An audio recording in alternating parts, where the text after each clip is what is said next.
Bugün size Toy Shop'tan şu anda ekranda bulunan L.O.L bebeklerin evi tanıtımını yapacağız. Bakalım Toy Shop bugün bize neler getirmiş. Şimdi bakıyoruz. Evet. Şuradan evimize girelim. Şöyle yapalım. İncelememizde bugün Toy Shop'un bize sunmuş olduğu L.O.L bebeklerin evi var. Evet, bu isterseniz alt kattan başlayalım. Şöyle yaptığımızda bir havuzumuz var. Yanında bir havuzumuz, küçük bir havuzumuz daha var ve bu havuzda görüyorsunuz kalp şeklinde, yanında bir şezlong, burada yatıp uyuyabilirsiniz.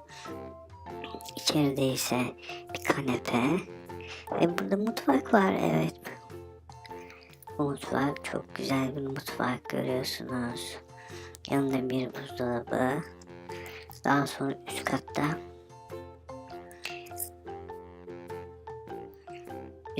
da bir yatak koymuşlar. Hatta 2 kişilik bir yatak. Yanında da gördüğünüz gibi banyo var. Şöyle yapalım. Banyomuzu görelim. Evet, pembe bir klozet.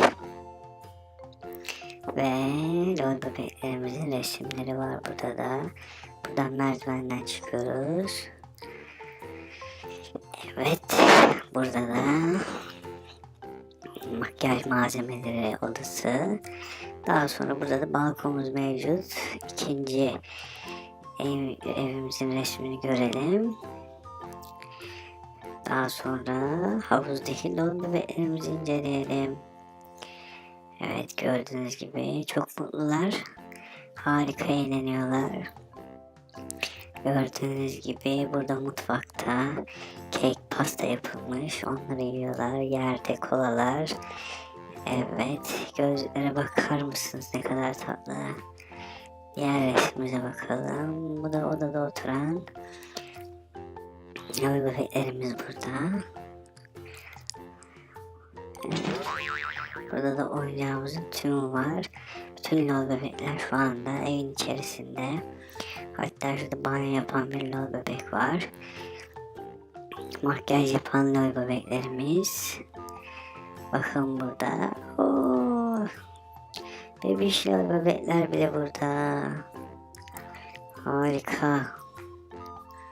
Harika. Bu da kinetik kum galiba. Kinetik kumda oynayan L.O.L bebeklerimiz. Yani ne kadar güzel bu oyuncaklar. Ne kadar güzel. İnsanın özenmemesi mümkün değil. Tuvalete bakar mısınız? Klozet.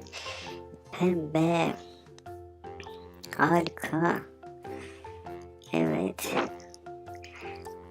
Bir de çekmeceli bir ev bu. Buradan çekiyorsunuz. Havuz çıkıyor. Buradan ittiriyorsunuz. Havuz kayboluyor. Bu da L.O.L bebeklerimizin, evimizin kutusu. Bundan sonraki oyuncak tanıtımlarımızda görüşmek üzere. Sizleri çok seviyoruz. Kendinize iyi bakın. Hoşça kalın.